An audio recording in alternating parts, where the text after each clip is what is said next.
भानुश्री ने लिखा है, जैसे हमारी एज बढ़ती है वैसे सेक्स ड्राइव कम हो जाती है, मगर पार्टनर में एक को ज़्यादा बार अच्छा लगता हो तो किसको कम, इसे कैसे हैंडल करें।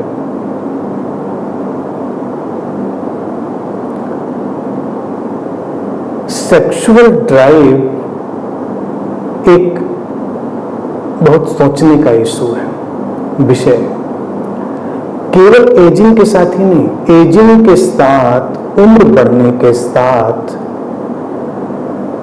ये ड्राइव कम होता है, ये बात तय है, क्योंकि बहुत सारे केमिकल हार्मोनल चेंजेस शरीर में आते हैं और शरीर की सारी जो प्रक्रिया है वो केमिकल और हार्मोनल ही है।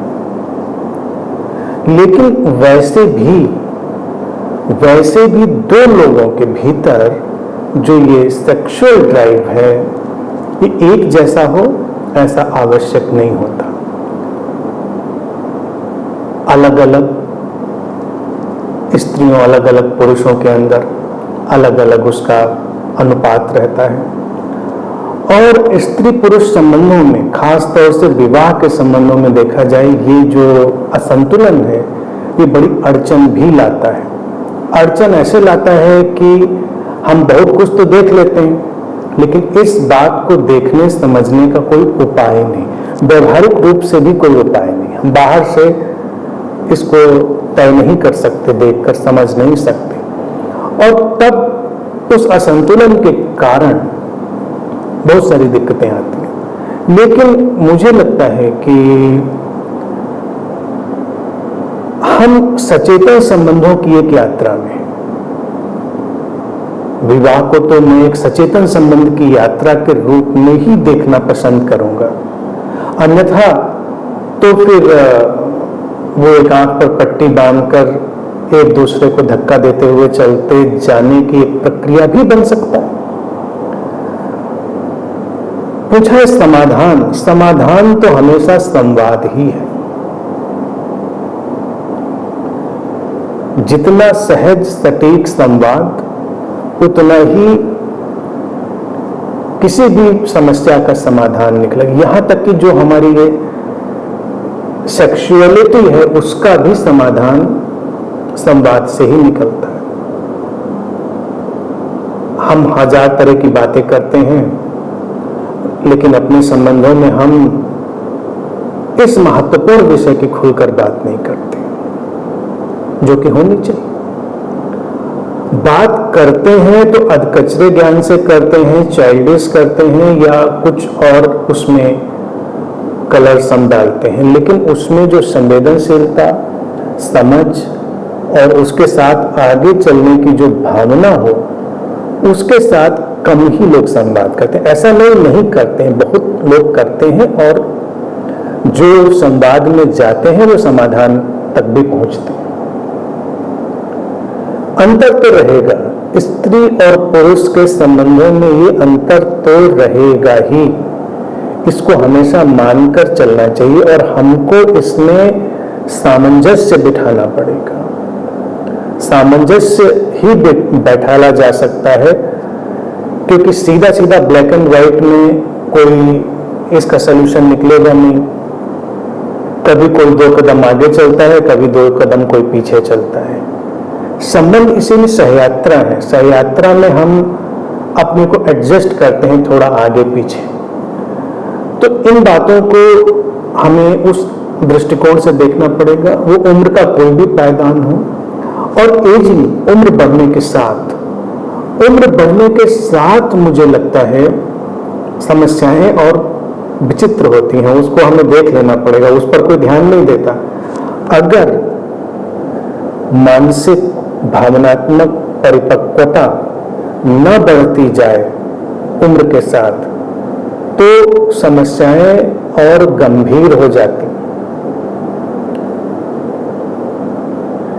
युवा शरीर में, चाहे वो युवा शरीर स्त्री का हो चाहे पुरुष का हो, उसमें जब जीवन ऊर्जा का अतिरेक होता है तो जीवन ऊर्जा के अतिरेक में वो दोनों तरफ जा सकता है, इधर भी उधर भी, इसलिए ही गौर करें अगर, तो भारत में भी जो ब्रह्मचर्य के प्रयोग किए, हालांकि ब्रह्मचर्य का एक बिल्कुल अलग व्यापक अर्थ किया जा सकता है, लेकिन उस अर्थ में हम ना जाएं, हम सीधे सीधे उसको इस समय सेक्सुअलिटी से ही जोड़कर देखें, तो वो प्रयोग भी ठीक युवावस्था में ही किया गया। वो बचपन की बात जाने दें, लेकिन ठीक युवावस्था, जब शरीर की ऊर्जा स्वस्थ है तो मन पर उसके परिणाम, भावनाओं पर उसके परिणाम भी बड़े ही संतुलित हो सकते हैं और बड़े ही संतुलन में ले जाने वाले हो सकते हैं। लेकिन अक्सर ऐसा देखा जाता है जब व्यक्ति का शरीर कमजोर पड़ता है तो उसका जो मन और उसकी भावनाएं हैं वो ज्यादा जोर से धक्का मारती हैं, वो ज्यादा एक विद्रोह करती हैं। बढ़ती हुई उम्र में अनेक समस्याएं आती हैं, जिसमें एक ये सेक्सुअल कॉम्प्लिकेशन भी एक बहुत बड़ी समस्या है, क्योंकि अब शरीर जब कमजोर हो रहा होता है और मन अभी उतना विकसित और परिपक्व नहीं हुआ है, भावनाएं उतनी विकसित और परिपक्व नहीं हुई हैं, तो जो कुछ भी अंदर दबा हुआ होता है व्यक्ति के, वो सब निकलकर और जोर शोर से बाहर आता है। तो इसके लिए कोशिश ये होनी चाहिए कि जब हम शरीर की एक ठीक उम्र में हैं, शरीर की एक इंटेंस लाइफ फोर्स में हैं, तब ही हम जागृति की ओर प्रयास करते रहें, और जैसे जैसे वो प्रयास गहरे होते जाएंगे, ये जो सेक्सुअलिटी है इसका बैलेंस आएगा। अब देखिए, सेक्सुअलिटी के दो डायमेंशन, एक डायमेंशन प्रकृति का, नेचर का, कि वो अपनी प्रजाति को आगे ले जाना चाहती है, रेप्लिकेट करना चाहती है अपने शरीरों को। एक दूसरा आनंद की तलाश। अगर इस काम वासना में, सेक्सुअलिटी में, प्रकृति ने वो आनंद न दिया होता तो फिर कोई भी उस स्पीशीज को बढ़ाने का काम करता ही क्यों? तो कोई उसको जॉब तो लेनी नहीं थी कि ड्यूटी लग गई है कि इनको बढ़ाना है। तो इसीलिए प्रकृति ने प्रचंड सम्मोहन और एक अदम्य आकर्षण और उसके साथ पैरेलल, समानांतर आनंद की अनुभूति। अब आनंद की अनुभूति व्यक्ति जीवन में अनेक माध्यमों से तलाश सकता है। ये उसका विकास होगा, संबंधों का भी यही विकास होगा। एक आनंद है बिल्कुल विशुद्ध केमिकल और हार्मोनल, और एक आनंद है एक दूसरे के साथ होने का, एक दूसरे की बीइंग से जुड़ने का, एक दूसरे की जो प्रेजेंस है उससे जुड़ने का। अगर हम अपने संबंधों में समानांतर रूप से एक दूसरे की प्रेजेंस से भी जुड़ते चले जाते हैं और उस प्रेजेंस का भी आनंद हम अनुभव करते जाते हैं, तो हम एक दूसरे के साथ गहरे तलों पर उतरते हैं। जब हम एक दूसरे की प्रेजेंस से जुड़ते हैं, उसकी बीइंग से, उसके होने से, तो एक नेचुरल बैलेंस क्रिएट होता है हमारे बॉडी माइंड, बल्कि एक रिदम आती है। तो जो लोग बहुत गहरे प्रेम में होते हैं, हम देखें कि उनके शरीर की, उनके मन की, उनकी भावना की, उन सबकी एक अजीब सी लय बन गई होती है, एक रिदमिक बैलेंस बन गया होता है, लयपूर्ण संतुलन बन गया होता है। इसी को हम कहेंगे कि गहरे प्रेम में होना। भारत में जब तंत्र विज्ञान ने इन सब पर प्रयोग किया, तो तंत्र विज्ञान ने यही कहा कि ये जो संबंध है इसको एक युग्म में बदलना है। युग्म क्या है? युग्म है एक संतुलित संबंध की यात्रा। तो इस संबंध की जो बात उठाई है उसको हमें अनेक अनेक धरातलों पे देख लेना है। हमने तो उसके व्यवहारिक आध्यात्मिक सारे पहलुओं की बात रखी सामने संक्षेप में। तो संवाद से शुरू करें और एक दूसरे की प्रेजेंस से हम आनंद के जो सूत्र हैं, आनंद के जो धागे हैं, उनको पहचानें, पकड़ें, तो एक संतुलन आएगा। मूल बात यह है कि सेक्सुअलिटी, काम वासना अच्छी है बुरी है, इस फेर में नहीं पड़ना है,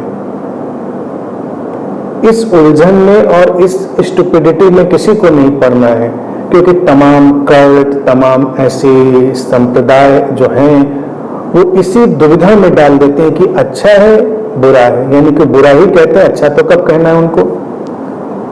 तो जो डिस्टेंस बनता है वो डिस्टेंस इसलिए नहीं बनता कि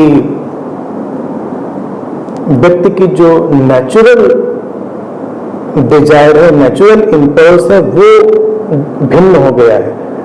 अंतर इसलिए पड़ता है कि उसके अंदर एक आइडियोलॉजिकल इनपुट आ गया है, एक कंटामिनेशन हो गया है, बाहर से आए हुए किसी विचार का शामिल हो गया, यानी उसका मन सामान्य नहीं। तो वो स्थिति एक डिस्फंक्शनल स्टेज है, एक देखा जाए रुग्ण स्थिति है। तो हम डिस्फंक्शनल स्थिति में तो नहीं, हमको ये पहचान लेना चाहिए। और फिर ये रिद्म तो उठती गिरती रहती है, और संबंध में होने का अर्थ ही है कि हम एक दूसरे के शरीर, मन, भाव, उसका पूरा सम्मान करें। वही सहयात्रा है, और उस सहयात्रा में जो आनंद है वो अतुलनीय है। तो कुल मिलाकर सार यही है कि जब शरीर की ऊर्जा परिपक्व है तब ये सारे प्रयोग करें, और एक दूसरे के साथ को, यानी उसकी बीइंग को, उसके ओरिजिनल नेचर को, उसके मूल स्वभाव को सम्मान दें, उसके साथ जुड़ें ज़्यादा से ज़्यादा। और जब एक दूसरे का साथ आनंद देने वाला हो जाएगा, सुविधा सहूलियत नहीं, क्योंकि हम लोग बहुत बार सुविधा सहूलियत को, कंफर्ट, कन्वीनियंस को ही आनंद समझ लेते हैं। आनंद है प्राणों में खिलावट, किसी के होने से हमारे अंतरतम में एक खिलावट, वो चीज जब आने लगती है तो सब संतुलन बनता है। होना ना होना, शरीर के तल पर, मन के तल पर, भाव के तल पर हम कैसे जुड़ेंगे, वो एक सहज घटना होती है। कोई आरोपण, कोई बाध्यता, कोई आदत तब उसमें शामिल नहीं होती।